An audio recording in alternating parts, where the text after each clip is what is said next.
इतिहास की किताबों में लिखा है 1857 की क्रांति अचानक हुई।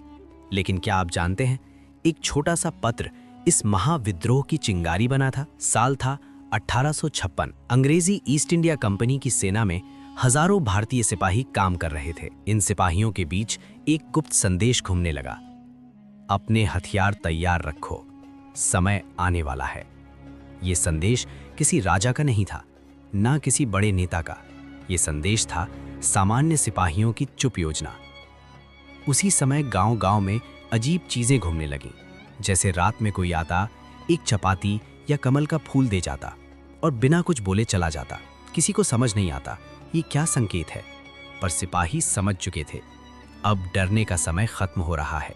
1857 की शुरुआत में अंग्रेजों ने नए कारतूस दिए, जिन पर अफवाह फैली कि उनमें गाय और सूअर की चर्बी लगी है। ये बात हिंदू और मुस्लिम दोनों की आस्था पर चोट थी।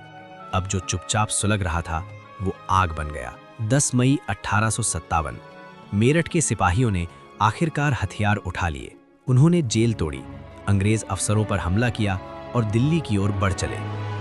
एक छोटी सी घटना, पर उसने पूरे भारत को जगा दिया।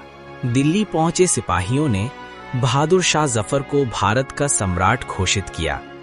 देखते ही देखते विद्रोह पूरे देश में फैल गया। 1857 की क्रांति केवल कारतूस की वजह से नहीं थी, ये वर्षों के अपमान, अन्याय और डर का एक साथ फूट पड़ना था। कभी-कभी छोटी घटनाएं सबसे बड़े बदलाव की वजह बनती हैं। अगर उस दिन सिपाही चुप रहते तो शायद आज़ादी की कहानी इतनी जल्दी शुरू ही ना होती। इतिहास की ऐसी और अनसुनी घटनाओं के लिए चैनल सब्सक्राइब करें और कमेंट में अपनी राय जरूर दें।